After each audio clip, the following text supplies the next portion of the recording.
Sometimes it's interesting to think about how and why a route and a ride makes it out of the group chat and into real life.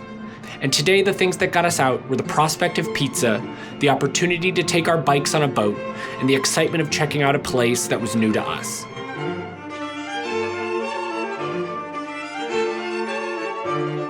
We started out by rolling on some mandatory highway miles on Old Dirty 30. There's really not too much joy to be gleaned from these miles, but you can build a lot of character and you can get where you're going pretty quickly. For July, it was pretty cold. It was long sleeve weather, and you could really feel that we were riding a lot closer to the coast than we often do, straddling Columbia, Clatsop, and Wahkiakum counties. All right, today we are out in Columbia County. Dwight and Chris are out here today. We're gonna ride a ferry, go across an island, ride through a Columbian black-tailed deer sanctuary, maybe grab some pizza, and then head on back into Oregon. Should be pretty sweet. Haven't ridden a ferry on my bike in the States, maybe ever. So I'm really stoked to see how this turns out. Let's get into it.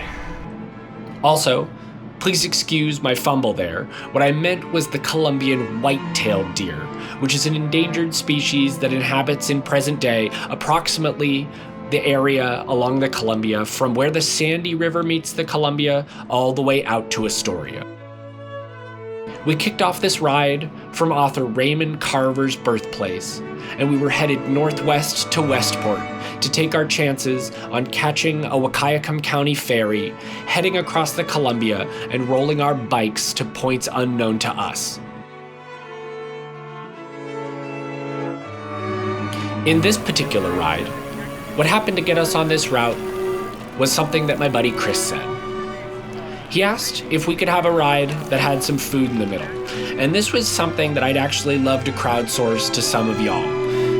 I was having a hard time figuring out if I could find a gravel route that had some food in the middle.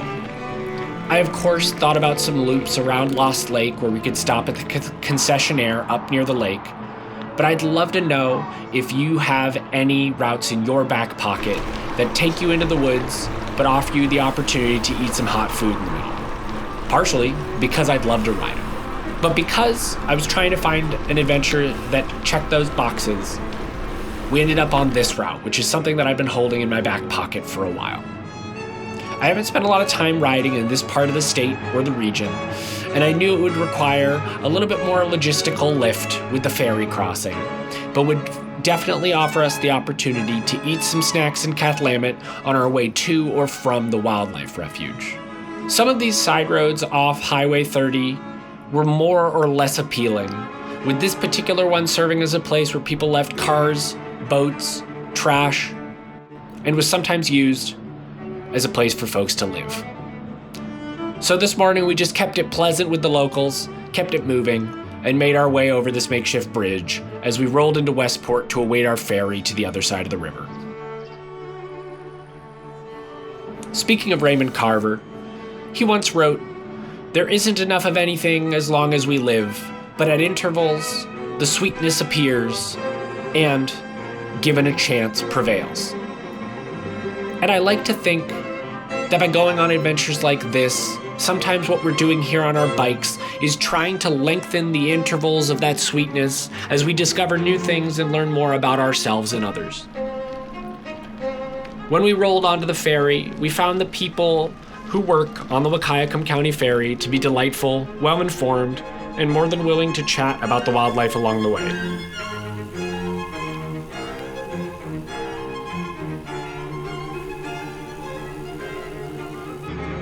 Here, we were watching some bald eagles fight over a fish in the channel, and we learned a lot about usage conflicts, the problems with full-size sea lions taking a lot of the fishermen's catch, and just how much rain they get up in this part of the world.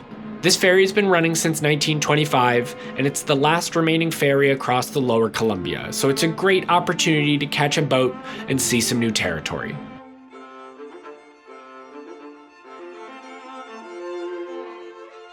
All right, so we just got off the ferry in Puget Island. Really, really beautiful. Saw a bald eagle, 2 bald eagles. We were told that there were otters, osprey. Really, really scenic ride. For $3 a bicycle, I would say worth the price of admission. But now we're gonna go check some other stuff out and see if we can find any of those Colombian deer. The ferry drops you off on Puget Island, and for $3 a bicycle, it's a ripping good deal. Puget Island is a fascinating place, mapped on the Vancouver expedition in 1792, and some of the first larger groups of Western settlers on the island were predominantly Norwegian, and you still see impacts of this today with the Norse Hall, several Lutheran churches, and a real attachment to that Scandinavian heritage. If there's a part of this ride that I would return to, I would come back and ride the smaller side roads on Puget Island. The man on the ferry told us that those were great places to ride bikes, that Puget Island itself has a culture of its own, and that there are really strong communities out here of folks living in this interesting place. I was fascinated to finally ride in Wahkiakum County because Wahkiakum County, with a population of 4,422, is the 3rd least populated county in the state of Washington, beaten only by Columbia and Garfield counties as places with fewer people. Those 2 counties are way out in the southeastern corner of the state where you would expect a low population, so this is just a small, quiet corner of southwestern Washington where you can find some surprises and you can meet some interesting people.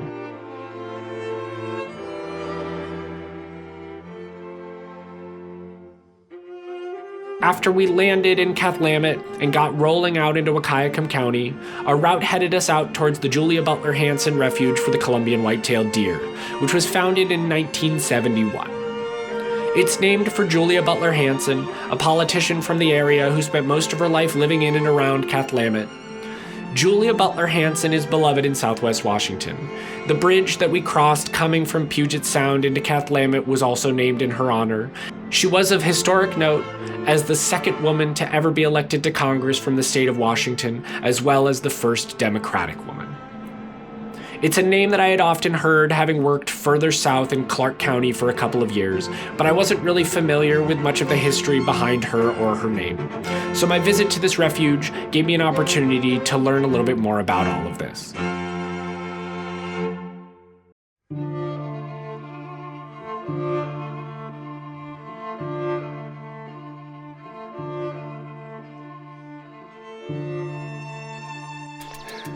So Chris, here we are in Julia Butler Hansen's Columbia White-tailed Deer Sanctuary. I heard you were an expert on white-tailed deer. Can you tell me anything about them that I might not know? No.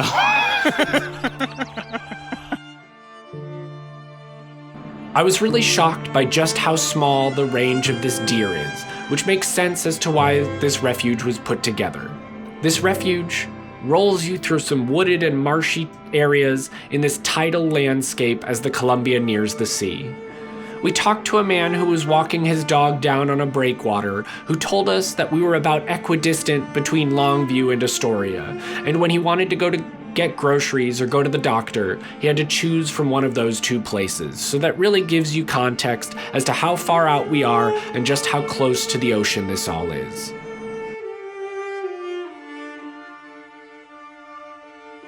The Columbia white-tailed deer is one of 38 subspecies of the white-tailed deer, and it's just really fascinating to think about just how many of these smaller populations of species exist across the country, adapted to specific landscapes, and just how many of them may not exist anymore, due to the wide variety of reasons that habitat is disappearing.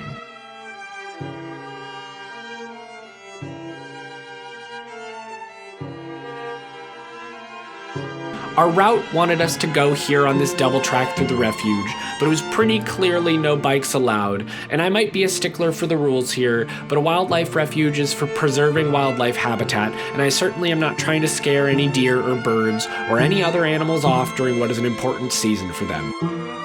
It straight up says no bikes.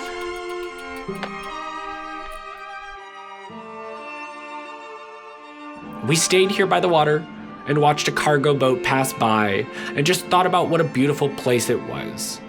Not a ton of vert on this route being so close to the coast, but sometimes it's nice to just put up bigger mileage numbers and enjoy some flat ground.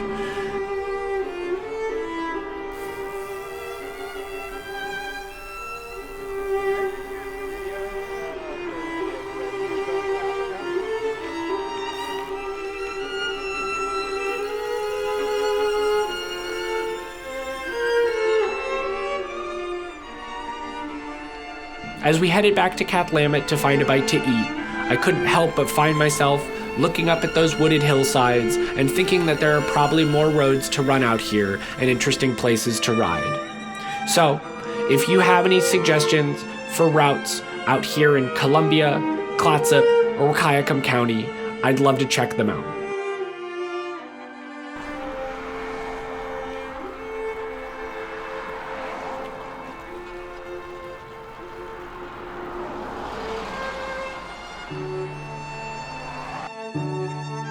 We stopped in Cathlamet for pizza. The folks were super nice, the pizza was exactly what we needed, scalding hot, and it came out fast, which gave us plenty of time to get back down for our boat ride home.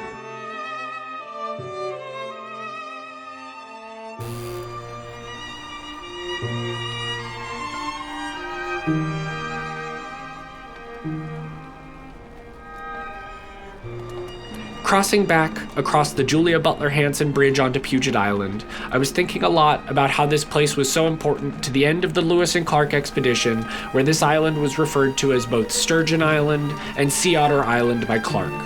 The island is 3 miles wide, 7 miles long, 5,000 acres, and is home to about 800 people.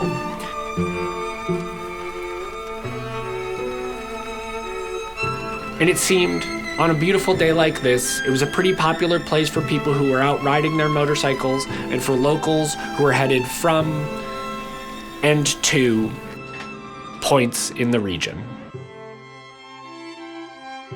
As the clouds burned off, the sun came out, and the views over the Columbia River were fabulous. It was a good 25 degrees cooler out on this part of the Columbia than it was back in the city, and that was an absolute treat in itself on this holiday weekend.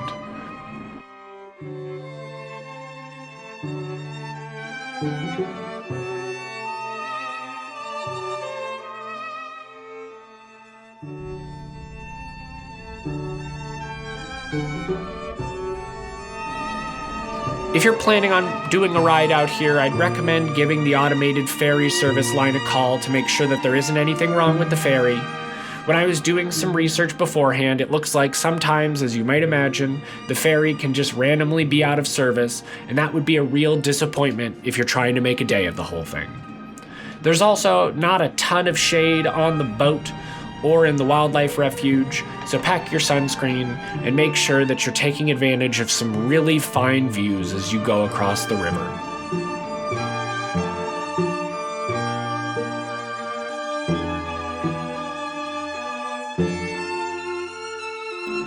On the way back, we saw some osprey nests, kept our eyes peeled for other wildlife, and unfortunately didn't catch a glimpse of any of the otters that were hinted to be in the area.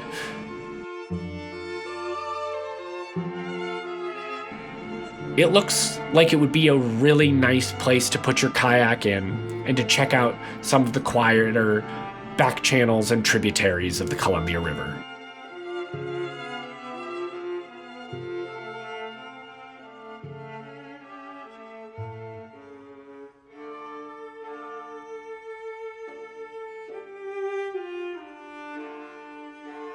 This was just another example of how fun it can be to use different pieces of infrastructure on your bike to give yourself a different point of view on landscapes that may be familiar, foreign, or somewhere in between. I will admit though, this was not the most bike-friendly route. The infrastructure was few and far between, and we found ourselves hammering out a few more highway miles than we would have liked. But with friends, on a beautiful day, and in a new place, it could be a lot worse.